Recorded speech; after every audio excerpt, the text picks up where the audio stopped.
Spine का fusion. तो हमने क्या किया, डिस्केक्टोमी किया बेटा, और डिस्केक्टोमी करने में हमने क्या कर दिया, इसकी इस डिस्क को तो निकाल दिया, यानी डिस्क यानी कि वर्टिब्रा, इसको तो निकाल दिया, और इसको निकाल के इस जगह पे ये हमने जो ऑरेंज कलर में आप देख पा रहे हो, ये एक बोन का पीस यहाँ पर ग्राफ्ट करवा दिया, और इस तरीके से इस वापिस कंटिन्यू करवा दिया। अब क्या करना है पेशेंट को, ये ध्यान से, तो सवाल ये बनेगा, ये तो समझ में आ गया कौन क्या कैसे कुछ होता है। अब करना क्या है पेशेंट को, कि अब उसकी वर्टिब्रा जो है वो एक सर्जिकली वर्टिब्रास्ट हैं, यानी कि रिपेयर की हुई वर्टिब्रल कॉलम बन चुकी है। तो कभी भी अगर इसको ये जैसे ऐसे घूमना है, ऐसे घूमना है, तो एक तो ऐसे ऐसे ना घूमने को मना कर देना, वरना ऐसे घूमने से क्या होगा, ये वर्टिब्रल कॉलम में बैंड आएगा, ट्विस्ट होगा, और हो सकता है सर्जरी की साइड से ये टूट जाए वापस से, या सर्जरी फेल हो जाए। दूसरा, यदि अगर इसको कुछ नीचे से उठाना है, तो ये आप डेफिनेटली यहां से वर्टिब्रा से बैंड होते हो, तो वर्टिब्रा से बैंड नहीं होने को इससे कहना है कि अगर कुछ भी उठाना है तो आप कहां से बैंड हो सकते हो। जैसे मैं एक तो ऐसे करके उठाऊं कोई चीज को, ऐसे करके, ठीक, इसमें मैं ऐसे झुकूंगा, तो ऐसे करके उठा सकते हैं। दूसरा, अगर आप इसको कुछ उठाने के लिए बोलोगे तो मैं कैसे झुक सकता हूं, ऐसे।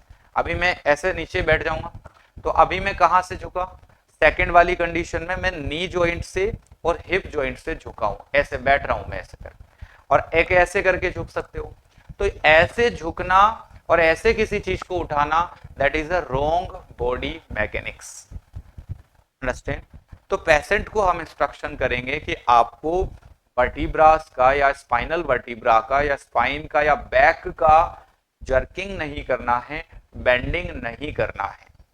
अगर कुछ भी उठाना है तो दो बातें याद रखनी है, नी जॉइंट से या हिप जॉइंट से आप बेंड हो सकते हो, और दूसरा, आपको जो भी चीज उठा रहे हो, अगर हेवी लिफ्टिंग कर रहे हो, तो सारा वजन जो है वो आपको सेंटर ऑफ ग्रेविटी पे रखना है, यानी कि बिल्कुल सेंटर ऑफ ग्रेविटी पे ही उस पकड़ के उसको उठाना है। तो क्रिस्टल क्लियर हो गया कि नहीं हुआ है साथियों, सब लोगों को बात समझ में आ गई होगी कि कैसे काम करना है। मैं एक भी टॉपिक नहीं छोड़ूंगा आपका, intervertebral disc hernia, spinal fusion, discectomy, myelogram, brain death, ये सब कुछ एक एक टॉपिक हम कवर कर रहे हैं, क्योंकि जितने भी इंपॉर्टेंट हो सकते हैं।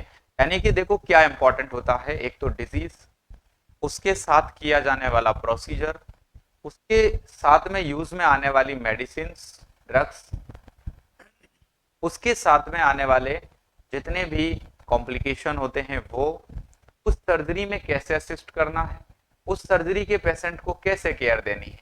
मतलब आज मैं सिखा रहा हूँ कि इंटरवर्टिब्रल डिस्क हर्निया वाला पेशेंट है, डिस्केक्टोमी वाला पेशेंट है, तो उसको कैसे केयर देना है और कौन से एजुकेशन उसके लिए इंपॉर्टेंट है। क्लियर है साथियों, तो समझ, अब आपको बिल्कुल भी टेंशन लेने की जरूरत नहीं है, क्लियर है। बस लेक्चर एक भी मिस नहीं करना है, सारी क्लासेस कंप्लीट रखना है, रोजाना का काम रोजाना, काम को आगे नहीं बढ़ाना है, पेंडिंग नहीं करना है, वरना काम बढ़ा दोगे तो फिर तकलीफ तुम्हें ही आएगी, ठीक है ना, फिर हम भी कुछ नहीं कर पाएंगे। भैया सबसे पहले जो आपको बताता जा रहा हूँ वैसे वैसे काम करना है, अगर दिक्कत आएगी तो फिर जिम्मेदार हो, फिर मुझे कुछ कहने की जरूरत नहीं पड़ेगी। कि अगर तुम मुझे फिर बोलोगे नोट सेट देने के बाद, तो देखो फिर हाथ कुछ भी नहीं लगेगा, फिर मैं यही कहूंगा कि आप पछतावा हो क्या जब चिड़िया चुग गई खेत, फिर मैं यही कहूंगा कि अगले नोट सेट की तैयारी करो, और बस। तो सबसे ज्यादा इंपॉर्टेंट, अगर नोट सेट लगने के, नोट सेट एग्जाम आप देंगे, और एग्जाम में अगर मेरे इंस्ट्रक्शंस को वहां तक फॉलो करके चलोगे तो निकलोगे ही सही, श्योर, ये तो मुझे पता है, ठीक। और अगर आपने कोई कसर छोड़ दी, कमी छोड़ दी, आपकी किसी चीज को आप ज्यादा महत्व दे रहे हो पढ़ाई से भी ज्यादा, तो फिर देखो वही चीज के काबिल हो आप, बात समझ गए ना। कई लोग होते हैं ना जो पढ़ाई से भी ज्यादा महत्व देते हैं अपनी प्राइवेट जॉब को या किसी और काम को। तो पढ़ाई से भी ज्यादा अगर आप उसको महत्व दे रहे हो तो फिर ऊपर वाला भी ये चाहता है कि यार फिर इसको यहीं रहने दो, ये यहाँ पे बहुत खुश है, बहुत अच्छे से निभा रहा है इस काम को। अरे या सुनो, अगर कोई व्यक्ति किसी काम को बहुत अच्छे से निभा रहा है, लेकिन वो काम उसका फाइनली टारगेट नहीं है, टेंशन नहीं है, और उसी में खोया हुआ है। मेरे दोस्त फिर ऊपर वाला क्या समझे? आप उसको कैसे दोष दोगे? ऊपर वाला जो है फिर वो यही समझेगा कि ये यहाँ पर बहुत स्टडी से ये खुश है, बहुत अच्छे से निभा रहा है, और इसको यहीं रहने दो। लेकिन यदि आप अगर सिर्फ पढ़ाई में उत्साहित हो रहे हो, पढ़ाई के लिए आपका दिल कह रहा है बार बार, आप उसमें डूबे रहते हो, उसी में खोए रहते हो, मैक्सिमम टाइम आपको दिमाग में, दिल में वही चीज चलती रहती है, क्लासेस क्लासेस, अचीवर की क्लासेस, सर ने क्या सिखाया होगा, क्या पढ़ाया होगा, तो ऊपर वाले को आपका बॉडी का, आपके दिमाग का सब चीजें लगेगा कि नहीं यार इसको पड़ेगा, दिल से बहुत एक्साइट, बहुत ज़्यादा ये इसके लिए प्रयास कर रहा है। फिर ऊपर वाले को आपके सामने आकर के और आपकी इच्छा ख्वाहिश करनी पड़ती। मैंने बड़े सिंपल वे में आपको जीवन का सारांश समझाया है बच्चों। आप अगर समझते हो तो आपकी लाइफ जो है वो एक नेक्स्ट लेवल की लाइफ होगी, नहीं समझते हो तो फिर उसके जिम्मेदार आप होंगे, और आप वजह से ही आपकी जिंदगी आएगी, टेंशन आओगे, डिप्रेशन जाएगा, कोई तो कोई टेंशन जाएगा। तो वो सब ना हो, वो आपके गुरु, आपके टीचर पहले ही इंस्ट्रक्शन सारी चीजें बता रहे हैं। और सॉन्डर्स एंड क्लिक्स वगैरह यही आपको कहते हैं सबसे ज्यादा कमांड आपको बनानी है नर्सिंग केयर पर। अगर आप वाकई नर्सिंग के एग्जाम्स को क्लिक करना चाहते हो तो आपको सबसे ज्यादा इंपॉर्टेंट कमांड ये बनानी है नर्सिंग केयर पर। इस पर, नर्सिंग केयर पर बहुत बारीक बारीक चीजें अगर आपको आने लग गई तो मतलब आप एक ऐसे एक्सपर्ट नर्स हो गए कि आपको कोई भी एग्जाम कहीं से कहीं तक भी ऐसा नहीं होगा कि वो आपसे चैलेंज कर देगा। क्लियर है? गूगली के किसी भी स्टूडेंट को क्वेश्चन पेपर सोल्व करने के लिए ऑप्शंस की जरूरत नहीं होती है, उसको सब कुछ पहले ही पता होता है और उसको जीरो कंफ्यूजन होता है। मेरी इस बात से तुम लोग सहमत हो कि गूगली के किसी भी स्टूडेंट को क्वेश्चन पेपर सोल्व करने के लिए ऑप्शंस की जरूरत बिल्कुल नहीं होती है उसको।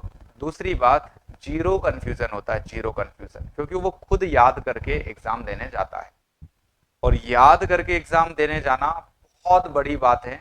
यानी कि जीरो कंफ्यूजन के साथ, यानी नेगेटिव मार्किंग का तो गूगली में सवाल ही नहीं बनता है, और स्टूडेंट एग्जाम नहीं निकाल पाए ऐसा तो संभव ही नहीं है। यानी कि 100% एग्जाम भी निकलता है, क्वेश्चन भी ऐसा कोई क्वेश्चन तो हो ही नहीं सकता जो उसको नहीं आता है, क्वेश्चन भी उसको हर आता है, हर क्वेश्चन आता है, जितने चाहे वो कर सकता है अटेम्प्ट। दूसरी बात, कोई क्वेश्चन जो वो करेगा वो नेगेटिव होगा ही नहीं। मतलब नेगेटिव मार्किंग को कैसे कंट्रोल करें सर? अक्सर लोगों का सवाल यही होता है, अरे वो अभी कंट्रोल करना ही सीख रहे हैं और तुम लोग जो है वो आगे ही बढ़ गए हो, तुम लोग जो भी निकल के और अपनी नर्सिंग ऑफिसर बनने की पोजीशन ले लोगे, और अभी बहुत सारे बच्चे जो हैं इधर उधर जो पढ़ाई कर रहे हैं वो अभी तक भाई क्या कंट्रोल करना ही सीखते रहेंगे कि नेगेटिव मार्किंग को कैसे कंट्रोल करें। तो दोस्तों याद रखो भैया, सही पढ़ाई चुनने में सबसे पहले समझदारी होती है। ये सबसे पहली समझदारी कि सही प्लेटफॉर्म, सही पढ़ाई चुनना आपको आने लग गया तो मतलब फिर जाके आपका उद्धार होगा। क्लियर हो गया बेटा? अरे क्लियर है? जो बातें मैंने बोली सब लोगों को वो क्लियर समझ में आई कि नहीं आई? बुगली में जब से तुम लोग पढ़ने लगे हो, जब से आप लोग पढ़ाई करने लगे हो यहाँ पर, आप लोगों को बिल्कुल समझ में आया कि नहीं आया कि भाई वाकई जो सर कह रहे हैं वो ही परफेक्ट बात कह रहे हैं, बिल्कुल फैक्ट कह रहे हैं कि हम लोग क्यों एग्जाम क्रैक नहीं कर पाते हैं, क्या कारण होते हैं। क्लियर है? हाँ, कोई दिक्कत नहीं है, बिल्कुल कंप्लीट है। वेरी गुड, शाबाश। ऑलमोस्ट 99% सारे स्टूडेंट्स की कंप्लीट है, बहुत बढ़िया। जो क्लास को बाद में लेंगे, अभी लाइव नहीं सुन रहे हैं, जो क्लास को बाद में सुनेंगे उन लोगों को भी ध्यान रखना है जो मैंने अभी बातें आज इस सेशन के अंदर बताई हैं, एक तो वो सारी बातें फॉलो करनी है।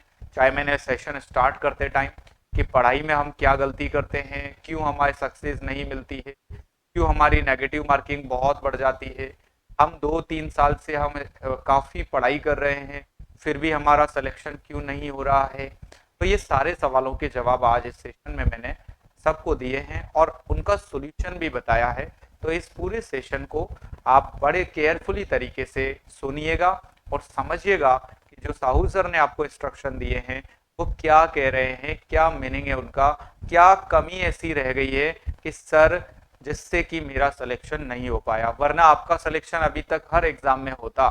तो वो कमी भी आपको आज इस सेशन में मैंने समझाया है, सिखाया है कैसे उसको दूर करना है, क्या उसका सोल्यूशन है। क्लियर है साथियों? Thank you so much, wish you all the best. हर हर बुगली, घर घर बुगली। अब आपका लेक्चर जो है वो 12 बजे है।